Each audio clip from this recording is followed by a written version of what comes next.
Assalamualaikum warahmatullahi wabarakatuh. Di sini saya ingin menjelaskan tentang sejarah manajemen. Ilmu manajemen sudah ada sejak berpuluhan ribuan tahun yang lalu. Hal ini terbukti dengan adanya piramida di Mesir. Piramida itu dibangun oleh lebih dari 100.000 orang selama 20 tahun lamanya. Pembangunan piramida tersebut tidak mungkin terlaksanakan tanpa adanya seseorang yang merencanakan, mengorganisasikan, dan menggerakkan para pekerja serta mengontrol pembangunannya. Praktik manajemen lainnya bisa dilihat selama tahun 1400-an di kota Venesia, Italia yang saat itu menjadi pusat perekonomian dan perdagangan di Italia. Penduduk Venesia membangun bentuk awal suatu perusahaan bisnis dan mengerjakan banyak kegiatan yang biasa terjadi di organisasi-organisasi modern saat itu.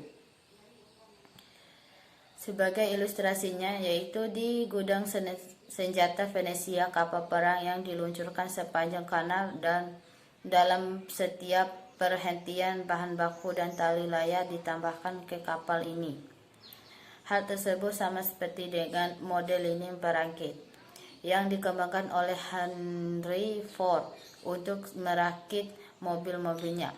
Selain lini perakit itu, orang Venesia mempunyai sistem penyimpanan dan pergudangan untuk melihat isinya, manajemen sumber daya manusia untuk mengelola angkatan kerja, dan sistem akuntansi untuk melacak pendapatan dan biaya. Sebelum abad ke-20 telah terjadi dua peristiwa yang sangat penting di dalam ilmu manajemen. Peristiwa penting pertama terjadi di tahun 1776 saat Adam Smith menerbitkan suatu dekret ekonomi klasik, The Wealth of Nations. Di dalam bukunya, ia menyampaikan keunggulan ekonomis yang akan diperoleh oleh organisasi dari pembagian kerja, yaitu perincian pekerjaan ke dalam tugas-tugas yang spesifik dan berulang.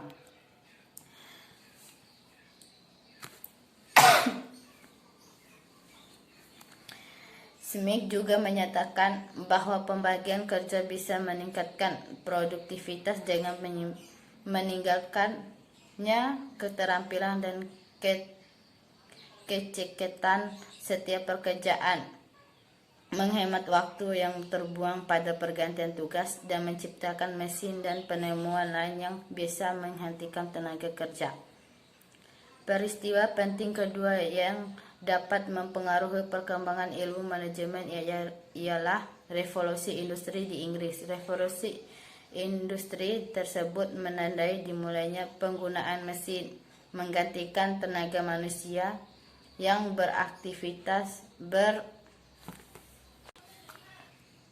yang berakibat dalam pindahnya kegiatan produksi dari setiap rumah menuju tempat khusus yang dinamakan pabrik.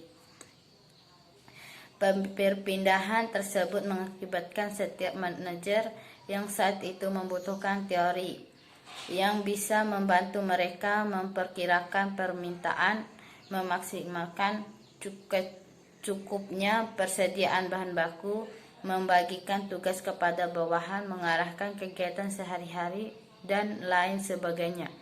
Sampai ilmu manajemen tersebut mulai dikembangkan oleh para ahli. Di awal abad ke-20, seorang industriwan Perancis bernama Henry Fayol mengemukakan suatu gagasan 5 fungsi utama manajemen, yaitu diantaranya sebagai berikut ini: merancang, mengorganisasi, memerintah, mengordinasi, dan mengendalikan. Gagasan Fayol tersebut kemudian mulai dipakai sebagai kerangka kerja buku ajaran ilmu manajemen dalam pertengahan tahun 1950 dan terus-menerus berlangsung hingga sekarang.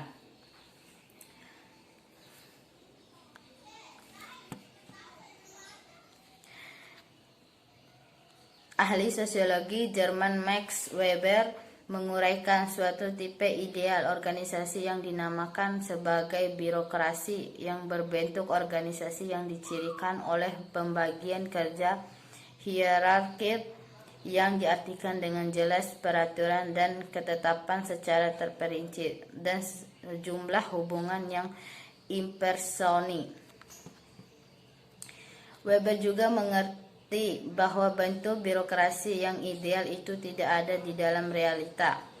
Dia hanya mengilustrasikan tipe organisasi tersebut dengan maksud dan tujuan yang dapat menjadikan sebagai landasan untuk teori tentang bagaimana pekerjaan biasa dikerjakan dalam suatu kelompok besar.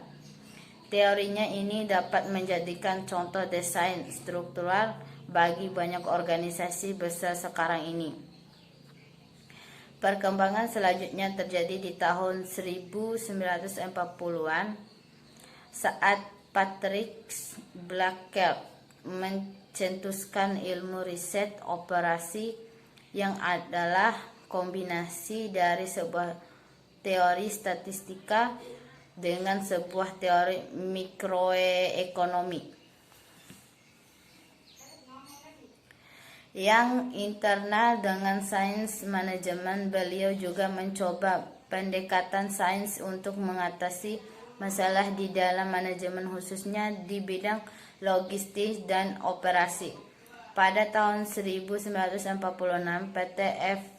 Drucker, sering juga disebut sebagai Bapak Ilmu Manajemen, melahirkan salah satu buku paling awal tentang manajemen terapan sebagai berikut: Konsep Korporasi.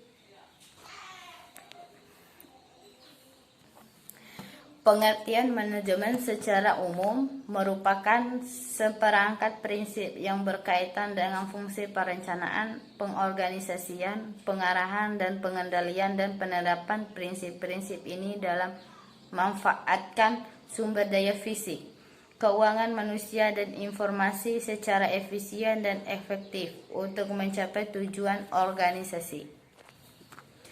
Ada 3 teori pemikiran manajemen. 1. Teori manajemen klasik.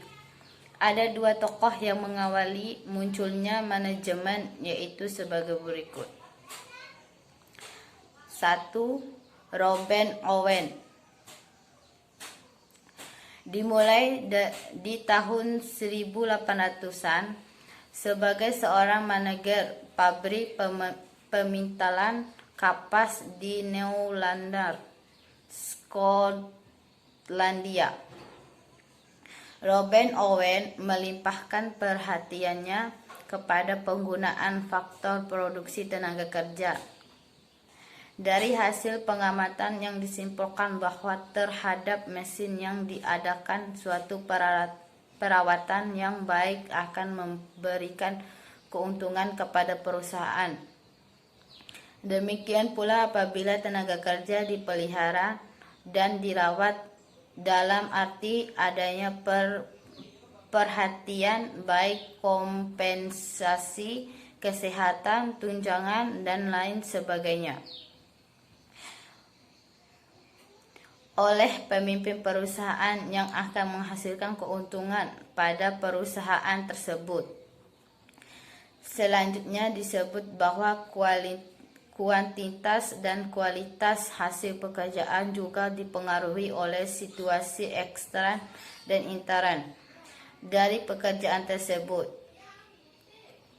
Dari hasil penelitian, Robert Owen dikenal sebagai Bapak Manajemen Personalia atau Bapak Koperasi Dunia. 2. Charles Babbage. Charles Babbage merupakan seorang profesor matematika yang berasal dari Inggris yang menaruh minatnya pada bidang manajemen. Minat dan perhatiannya diarahkan pada hal pembagian kerja yang mempunyai beberapa keunggulan, yaitu diantaranya sebagai berikut. 1. Waktu yang sangat diperlukan untuk bekerja dari pengalaman ke pengalaman baru. 2. Banyaknya waktu yang terbuang jika seseorang berpindah dari satu pekerjaan ke pekerjaan yang lain. dan orang tersebut harus bisa menyesuaikan kembali pada pekerjaan yang baru sehingga akan menghambat kemajuan dan keterampilan pekerja. Untuk itu diperlukan spesialisasi di dalam pekerjaannya tersebut. 3. Kecakapan dan keahlian seseorang akan bertambah karena seorang pekerja yang bekerja terus-menerus di dalam tugasnya. Adanya perhatian dalam pekerjaannya sehingga bisa meresapi alat-alatnya sebab perhatiannya di situ saja.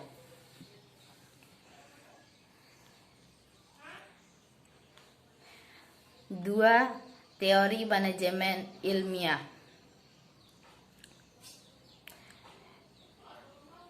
1. Frederick Winslow Taylor. Pertama kali manajemen ilmiah atau manajemen yang menggunakan ilmu pengetahuan ini dibahas di tahun 1900-an.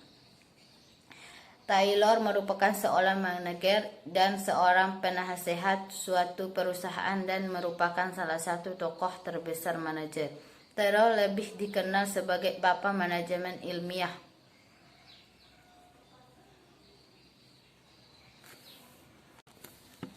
2. Frank Booker Gilbrand dan Lillian Gilbrand. Pasangan suami istri yang masuk ke dalam dengan tujuan untuk mengembangkan manajemen ilmiah. Frank merupakan populer studi gerakan gerak dan waktu. Beliau yang mengemukakan beberapa teknik manajemen yang diilminya oleh gagasan Taylor.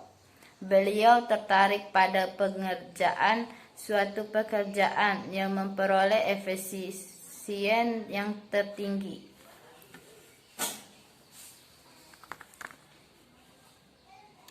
Sedangkan Lillian Gilbrand yang seorang istrinya lebih cenderung tertarik pada aspek-aspek di dalam pekerjaan seperti penyeleksian, penerimaan tenaga kerja baru, penempatan, dan latihan bagi tenaga kerja baru. 3. Henry Lawrence Gates. Henry adalah asisten dari Taylor. Beliau berdiri sendiri sebagai seorang konsultan. Adapun gagasan yang dicentumnya antara lain sebagai berikut. 1. Kerjasama yang saling memanfaatkan antara manajer dan tenaga kerja untuk mencapai tujuan bersama. 2. Melaksanakan seleksi ilmiah terhadap para tenaga kerja. 3. Pembayaran upah pegawai dengan memakai sistem bonus. 4. Penggunaan instruksi kerja yang sangat terperinci. 4. Harrington Emerson. Prinsip utama adalah berhubungan dengan tujuan di mana dari hasil penelitiannya yang menunjukkan kebenaran prinsip yakni uang akan lebih berhasil jika mengetahui tujuan penggunaannya seperti apa. Bukti dari gagasan Emerson yakni adanya istilah manager by object. 3. Teori organisasi klasik. A. Henry Fayol. Fayol merupakan seorang industrialis Prancis. Demikian penjelasan sejarah manajemen dari saya. Lebih dan kurangnya saya mohon maaf. Wassalamualaikum warahmatullahi wabarakatuh.